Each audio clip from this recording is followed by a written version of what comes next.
La classe et la fonction de Mariana Alves. Alors, dans ce récit d'une grande sensibilité, la narratrice revient sur l'histoire de son enfance avec ses parents dans la loge de concierge que ses parents occupaient pour les besoins de leur métier. Donc cette narratrice, on l'appelle la grande petite parce elle souffre d'une infirmité, on passe les détails, vivait avec ses parents dans une toute petite loge de concierge au pied d'un immeuble. Et donc dans ce bouquin, ce qu'elle nous raconte, c'est la relation et surtout la frontière qu'il y a entre le personnel de l'immeuble, eux, et puis les autres.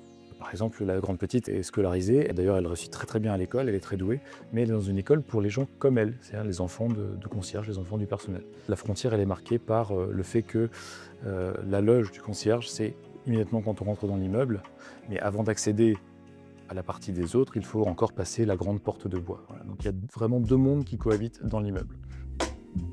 Ce qui m'a beaucoup plu dans ce bouquin, c'est la sensibilité de l'autrice. C'est du vécu, hein, on sent bien que elle n'a pas inventé un personnage, il y a du vécu derrière. Et donc cette sensibilité à raconter la différence sociale entre le bas de l'immeuble et les appartements.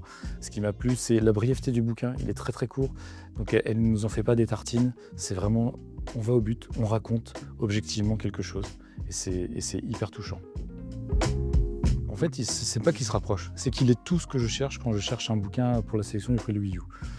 Je suis tombé dessus par hasard, comme tous les autres bouquins, et pourtant, dans celui-ci, tout de suite, j'ai eu ce que je voulais, c'est-à-dire du vécu. C'est une histoire qui est vraie, hein, on met des noms différents, mais c'est une histoire vraie.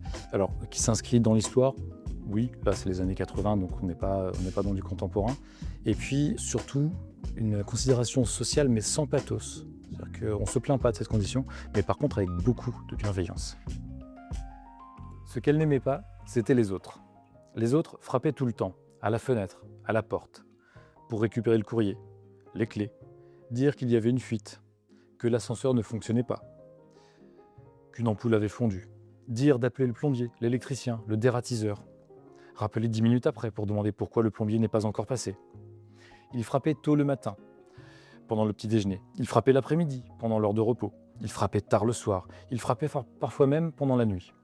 Il frappait le dimanche, en rentrant de week-end. Parfois, ils entraient même, sans réfléchir, sans autorisation, alors que la grande petite mangeait son cordon bleu.